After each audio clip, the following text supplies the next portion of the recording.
you, sir. How much did we miss? I'm not sure. Not sure. It's all good.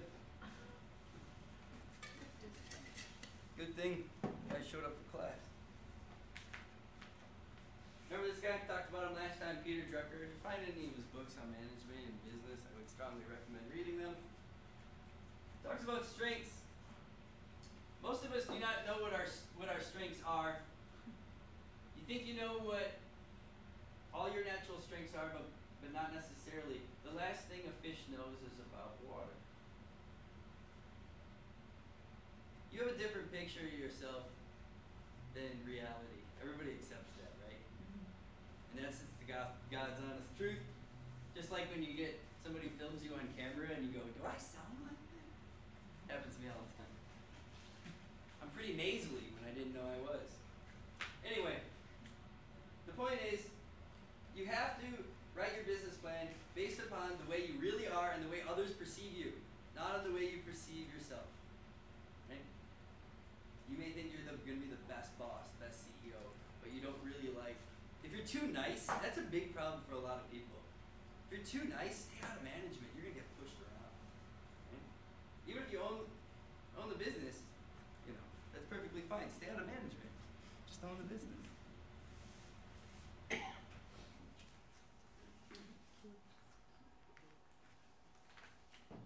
What is your one strength that you can bring to your business?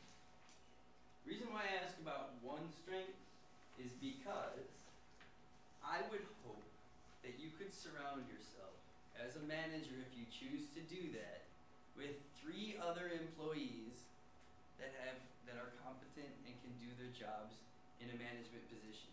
Okay? Even if they're not currently in that position, like the last slide said, the potential to hire into management or to basically work with your employees and get them into management. Can you surround yourself with 3 other individuals that can handle the finances, or the production, the running of the company, and the marketing? Okay? Where do you fit in there as well? Stop looking at your business as if you're going to be the one running everything. You're not. You need to have, I mean, come on, at least 2 other employees in order to make money. You have to invest in your business. Write it into your loan. The salary of 3 other employees, write it into the loan. You take that, you put it in the bank. Guess what? As a business owner, you get to keep the interest on the money of the wages that they gave you. You pay them in their wages. You don't, just because you got the loan, you can do what you want with it. Here's a couple extra bucks. Point is, you have to have people surrounding you. Write it into your business plan that you have management. Okay? Then if it looks like when you go for lending, they say, I can't give you $65,000. I have to give you $65,000 less than what you're asking for. And then you could say, oh, well then I can take out the other managers, and then I have to change my business plan so that I'm wearing a different hat. But either way, go in with your business plan. When you're asking for lending, try to fill it with 3 other people, if not 4 people, right? People who own businesses, man, they're not always the best managers. So they don't have to be in management. They don't have to be the CEO. Write it in a contract where you get a couple bucks off the top. Go fishing. Work at your regular job, but own a business where you're getting some off the top. This is greatly important for today. I want you to look at these words up here. We're going to find our strengths, right? I'm going to find out where do you thrive as far as management. And all these, I guess they're descriptions of characteristics of people that have, say, great communication skills, into competition, always has to be first, that type of person, or somebody who's really fair, into empathy. I want you to write down 3 of these words that basically describe you. And be adventurous with the words. Make whatever you want it to mean. Futuristic, I mean that could mean somebody who's into the next big thing all the time, or always looking into the future. Somebody who's planning ahead. Somebody who likes to maximize, that's me. I strive to maximize efficiency. I don't like to do things I'm in a room, I do everything. I'll walk out of the room carrying 50 things in my hands because I don't want to have to go back in the room. That's the way I do it. Self-assurance, strategic. Take a couple minutes, look through these, and I want you to write down a few. And start identifying kind of some personalities about yourself. You can do more than 3, that's fine. Any questions or comments about this? Where would you find yourself?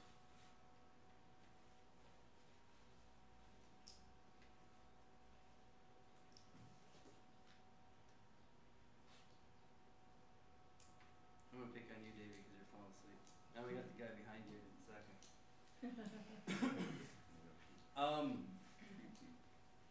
Would you say that you'd be more of an operator, more of a marketing type guy? Going out into the market, selling yourself, selling your product?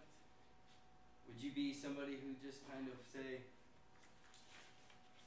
is into competition? That'd be marketing, right? You can see where a lot of these kind of have their basis. Do you see where you have yourself in management position? Visualize it for a second. We'll go through each one of them. I want you to start assessing your strengths. Be honest with yourself, unlike this guy. Looks a lot like me, doesn't it? I wish I was that trim. I got a donut around the outside.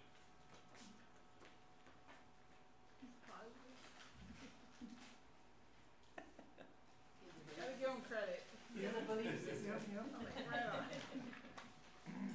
Alright, we're going to talk about the business management team. Like I said, what it takes to be management material. This is a great, I love this comic down here because this is true. This actually happened to me. I went in and asked for a job with a resume that was laden with lies, just to see if I could get the job. And it was at a really nice company in Chicago. And the guy referenced everything and called everybody. And he called me into the office and he said, he didn't hire me, but he said it was a really good try. He goes, I actually don't tell anybody but got in doing that. So I learned my lesson that you can get caught, so I never did it again. But it was a sales position and the guy liked it. He liked the idea that I was trying to get in and just, that's the kind of people he's looking for, but he couldn't justify it because they were all out, right? I would never do that today.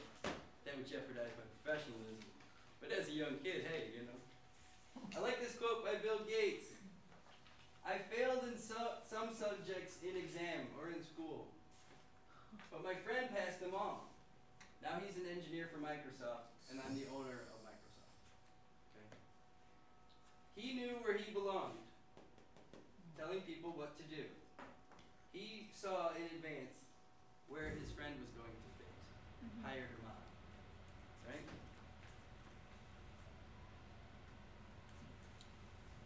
Remember, we're building a business around you. Let your management team represent your passion in your company.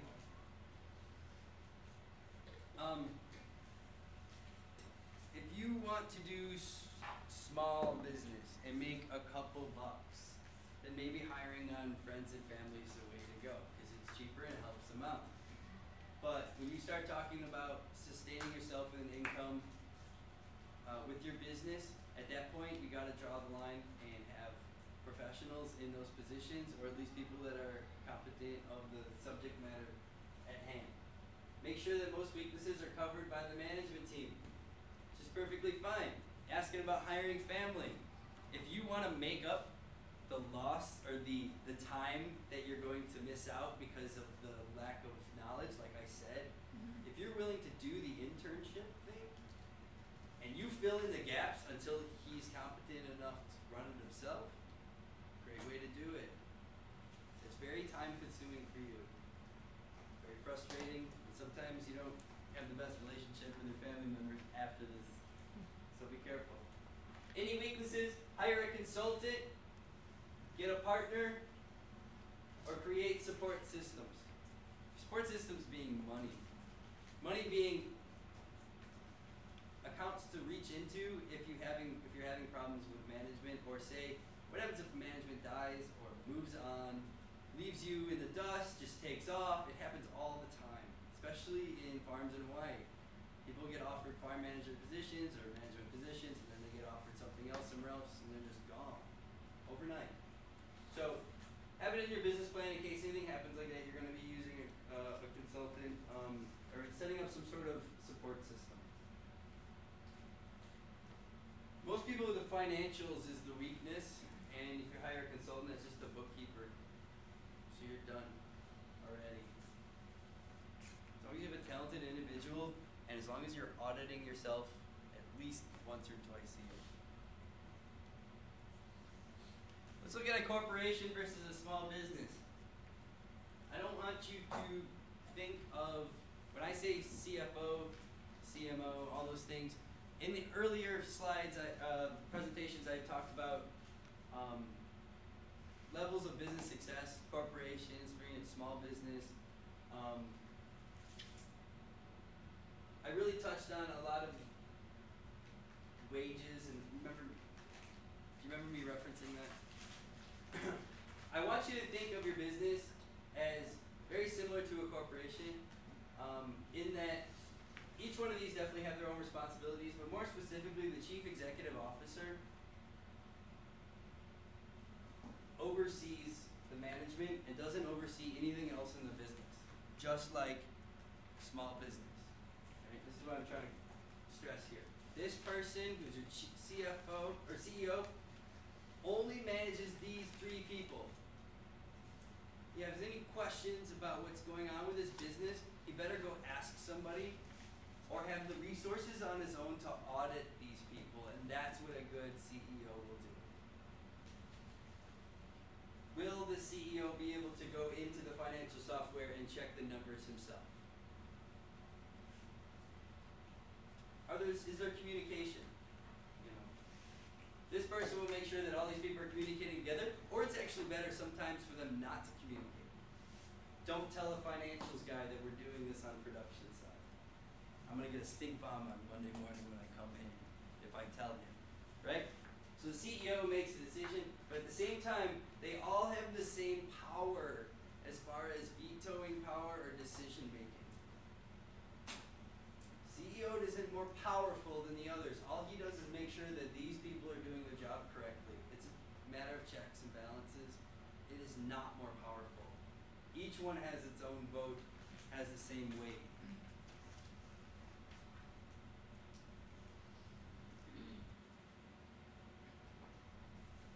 I'm going to skip over that because it's kind of pointless. I talk about the chairman's roles on a corporation. Nobody's doing corporations in here, right? Let me save my breath. Let's talk about CEOs. Mark Zuckerberg, CEO of Facebook. If you're on Facebook, he does own your information. Did you read the disclaimer? He's able to trade it and give it away to the government, whatever he wants to do with it. But, needless to say, he has the skills to run the company. He was able to do it since he was, 21 years old, 22, right? Well, we all saw the movie, not all that successfully, but he is where he is today, making billions of dollars. CEO, responsible for the performance of the management team, like I said, and only the management team. They don't go out on the floor and tell some guy that he's making his what-jig contraption wrong. If he sees him doing something wrong, he does not talk to that employee. He walks over to the manager and he tells him that this is going wrong. I want you to fix it. That's how it works. Responsible for developing and implementing the company's strategies. Information is the key when you're talking about CEO. The CEO has all the info. The other 3 don't necessarily have all the information. He is in control of the information, which would basically dictate the company's strategies. If you're in the red and only the financial manager and the CEO know, well, there's probably a few days between the next meeting before they have to tell the other 2. There might be some movements within the company, Maintain ongoing dialogue with the board or investors. When an says, I'm going to give you $50,000 to run your business. $50,000 to run a business, then the only person he's going to talk to in the business is the CEO. He doesn't call up the financial manager at 2 in the morning. Why are we making any money? No. The only phone number that the investor has, or the bank, is the CEO. If the CEO, if there's something that has to do with financials, can then channel that information down. It's all about controlling where the information comes in. It all comes into the CEO, and then he delegates where that information goes. That's capitalism, folks. Responsible for maintaining an effective management team. Well, basically overseeing the meetings, making sure that everybody's on the right page. His office would then make sure everybody has the information that they are allowed to have. Facilitate adequate operational, financial, and control systems. Like I said, it's all about information. Your control systems being who knows what to do when, based upon profits, sales, all that good stuff. CEO strengths. Now we're going to find out where you guys lay as far as the CEO goes. Remember the words we looked at earlier? Any of those up there? Anybody got these words? Couple of them? One or two of them? One?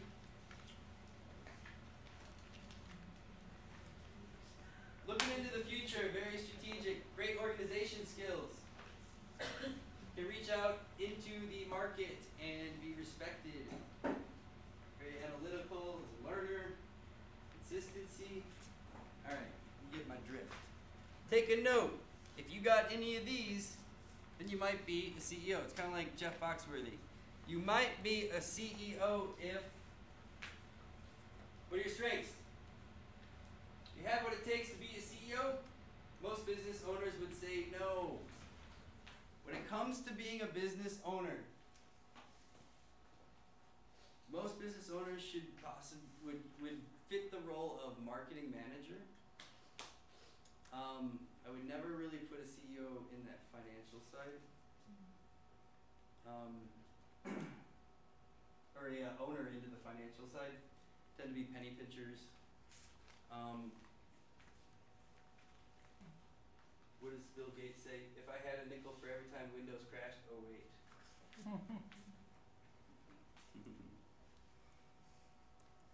This guy kind of looks like a criminal, doesn't he? Marketing managers' roles. This is where I belong. Can you estimate the demand for your products and services? Both your company and your competitors? Can you identify potential customers?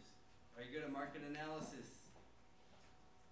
Can you develop pricing strategies to maximize profits and market share? We talked about the marketing section. Doing the pricing. Monitor trends and the need for new products or services. Basically, ensuring customer satisfaction. This should be everybody's priority. I hope that would be in every section, but it's not. From a customer standpoint, I think everybody should understand that this is why we're here as a business is based upon your customers. So I would hope that would be in every section. And then also be able to launch new advertising programs. Like these folks. Are you this imaginative? Our prices are so fucking low. Genius. Also, this one I saw is a really great one. You guys, you know this. The what are those called? Potholes. Manholes. Manholes in New York City. Always billowing out steam, even in the summertime. They smell like fish. It's a weird stink. Well, Folgers took a nice label and put them over that, and now they have steaming cups of coffee with labeled advertising. So it's guerrilla marketing right there. Okay. If you have somebody that can come up with something like that, be walking on the street, look down and see that and be like, disgusting, I could profit on that. That's your marketing guy. Here's some words. Relating and impacting themes, empathy, commanding communication. Are you a developer? Anybody get any of these words? Yeah? Yeah. This is the most common area for folks. And like I said, people that have a passion about a business idea tend to fit this section most.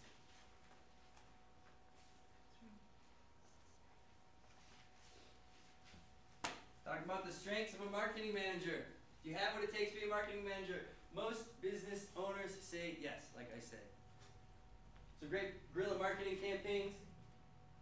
Papa John's put these nice little cardboard labels, stuck them underneath eyepieces in New York. It's a tested market. Great idea. When you look through your eyepieces is what you see. I would think that's hilarious and then be very angry because I have to open my door and take it. Inconvenience, but then I'll have it in my hand. Urgh, they got me, right? Especially if they knock on the door. Would that be? Or like pizza. Go to the other side. This is an advertisement for Bentley cars. Okay. When you think of a Bentley, don't you picture this guy in the car driving it? This is what Bentley wants to convey to their customers. That they want them to identify with the guy sitting on the $50,000 leather couch in the $20,000 suit and the $5,000 shoes, expressing himself. Yep. Okay? They have no qualms about it. They're putting it right on out there. This is the guy they want to buy their cars. It's a good idea. The guy can afford to buy the cars. Exactly. Yeah. But that's the attitude of the individual that they're looking for. Production or operation roles. Operations guys. I could be an operations manager. I like telling people what to do. I work well with employees. Everybody watch, what's that show called? Parks and Recreation? I love Ron Swanson. One of my favorite characters. Great quote by him. When people get a little too chummy with me, I like to call them by the wrong name and let them know I don't really care about them. He's the operations guy in the office, right? He actually is the one who runs the office, right? But the point is, this is the kind of attitude that you want in an operations guy, right? He's all about making stuff, he or she has no qualms about firing somebody that is doing their job wrong, or has no real interest in getting chummy with the employees because he was looking for efficiency. This is the kind of person you're looking for. Or, when it comes to farms in Hawaii, definitely somebody likes to be outside, likes to be telling people what to do, really good at making lists, and trying to actually complete them. That's the biggest part. Can you make a list and then finish it? Those are the type of people you're looking for your operations manager. They can design a production plan and stick to a schedule. Manage day-to-day operations. Manage team development. Like I said, you don't have to associate with the employees. You have supervisors for that and farm managers. Team development, meaning, are your employees learning something, and is there advancement within your company? This should be your goal as an operations manager, that your employees every day come back the next day smarter and more in tune with the industry that you're in than the day before. Okay? Don't have them out there all pressing something and not doing mindless jobs. You really want them out there learning something. If you're having them put fertilizer out, spend 20 minutes of telling them what the fertilizer is. Well, you should do that anyway by law. You need to tell them what you're having them put out. But the point is, tell them why you're putting it out. And maybe a little bit of the chemistry behind it, or the reason behind it, because you know that it's going to flower in 4 weeks. Educate your employees. And you manage them and improve the systems and processes. Every day, a production manager should become more efficient than the day before. Can he or she figure out a way to do something cheaper, easier, less strenuous on equipment, which is a big one? If you can, as a farmer, substitute man hours for equipment use,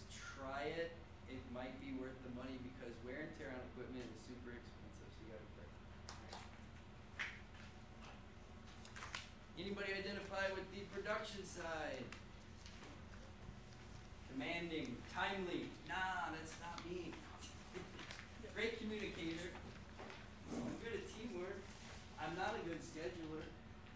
Yeah, not so much me on this thing. Anybody else? Couple spots.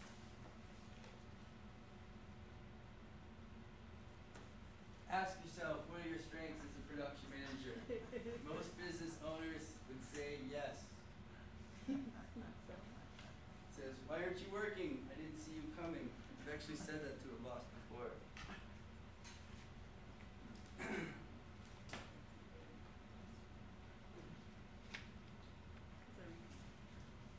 Also, whoop, it's the same thing, right? Production manager, we did that already. Financial manager's roles. Comic says, scary thing, he's our CEO. The end is near. Oversees cash flow. It's pretty simple to understand what the financial person does. Takes that data the CEO gives him or her and processes it into tangible, useful information so that he can then give it out to the other managers. Oversee cash flow, profit, revenue management, processing, cost analysis. As your business advances, you better be getting your materials from cheaper and cheaper sources so that this is pretty much a constant thing for your financial manager. Even now, just me and my wife, I was talking to folks that we started making soap and we use it just to go to farmer's market every once in a while, make a couple $100 and then we'll go on vacation or stack up that money. It's the size of the business idea that we're working with. But every time we do it, I find ways to get the materials cheaper. And also, some of them are much more expensive because some of the soaps I'm using are made from 3 oils that are grown on this island. So that's super expensive, with the avocado, mac nut, and coconut oil. So for a couple of my products, the cost analysis, cost analysis changes as opposed to me getting cheaper materials from other sources that I have to import. So like my grapeseed oil, my olive oils and stuff, I'm actually getting them for cheaper. So got to break it up as far as the products go. Pricing to maximize profit and analyze risk and investments. The financial manager should be this person looking into the future every day. They should have projections for the future, at least on a small business scale, at least have them once a week or once a month. I know it sounds like a lot of work, but once you do it the first time, you just work off of the one before. If you have anybody who's got that weird like crystal ball about them and can see into the future, financial manager, yeah, definitely. Anybody got any of these words up there? Most people don't. You're honest with yourself. I have this, and I don't know if it's deserving, but I have it. Math oriented, that's the one that really kind of locks people in. If you're that type of person, then that's where you need to be. Okay? Or a computer person. That's the same as math oriented because it does the math for you. So that guy, the financial guy, he just reports, basically you have the financing reports for the CEO. For all the managers. But Oh. first he'll give it to the CEO so that everybody in the management team, he doesn't want them to get that information, that's really up to him. Of course, you should have some sort of relationship set up where there's at least some timeline for communication. At no point should anybody be left in the dark. But if the financial manager finds that you're in the red $20,000 overnight, he better not be coming out of the office, God damn it, what are we going to do? No, you better go to the CEO and tell him, figure out a plan, and then that's when you pull the meeting with the other managers and you bring them together and be like, okay, something happened, blah, blah, blah. But there's a timeline to tell